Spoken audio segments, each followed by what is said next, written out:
ام بری خو بدن کدره ام لانقره بن ام بری خو بدن saman pazarı.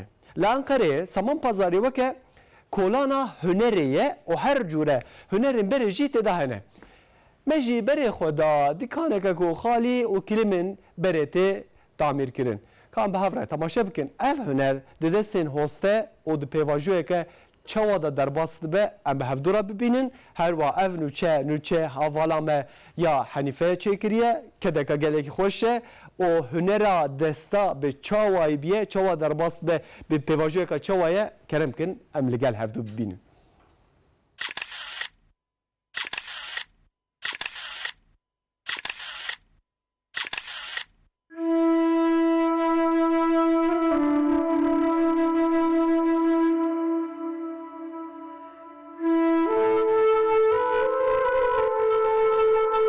لعنقره saman pazarı veke kolana hünerike u ev kolan bi hünerin kem hatiye xemilandın.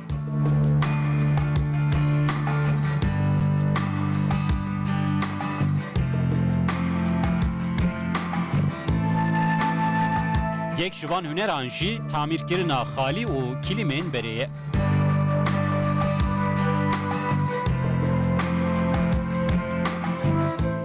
Her motifek xwedî wateyek her wateyek xwedî çîrokek û her çîrokek jî xwedî dîrokek ye.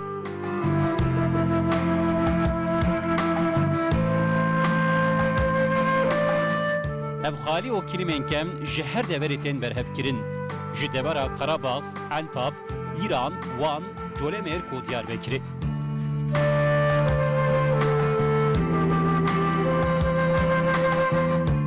Nebêjin ev tenê xaliyek an jî kilîmeke.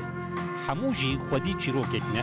Zayîn, mirin, şadî ev hemû hest di nexş û rengên wan de hene.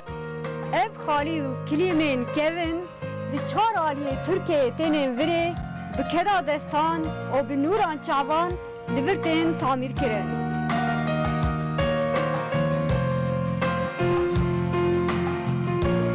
Sinatkar Yusuf piştî zor û zehmetiyan xalî û kilîmên kem berhev dike. İki kişiden alıyoruz. Birincisi kağıt Em du awayê peyda dikin.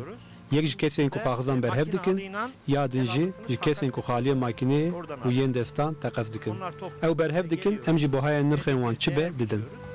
û bi keda destan û bi nûra çavan tên tamîr kirin. Şimdi halının tamirine geldiği zaman Tamirkirina xaliyekê hinek rojek, hinek du roj, hinek jî hefteyekê didome.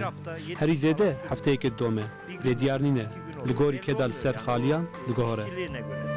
Xalî Firoj dibêjin nifşên niha qedr û qîmeteke nadin vê hunerê û nizanin çi qas ji bo tenduristiyê baş e.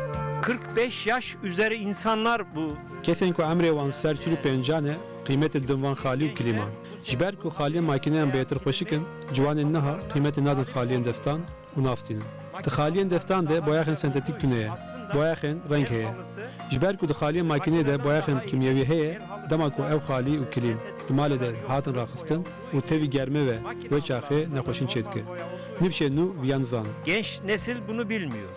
Ev kilim ji bajarê Konyayê û Notsalî ye. Şimdi bu yeni bir tane geldi. Bunu hani yaş olaraktan Ev kilim jî naketî destê min. Nizam bûne emrê û çiqasê û weavetine. Me jî vê kilîmê çopê derxist û şûşt. Ev kilîm ji bajarê Konyayê ye, Notsalî ye. Destan hatiye çêkirin û boyaxa reng hatiye boyax kirin. Kalê binerin, alêkevê pambû ye û hemû boyaxên reng hatiye boyax kirin. Pîşekar Yusuf gilî û gazinên xwe wiha dibêje. ben 47 yaşındayım. Benden sonraki bu sektör tamamen bitiyor. Ez 47 salî me. Bu sektora dû min ew bi tamamî biqede. Divê dewlet piştgiriye bide me. Minak em tune bin, ew ev kilîm di çopê de birize. Em dişon, tamîr dikin û weka nû dikin. Destek vermesi lazım bize devlet.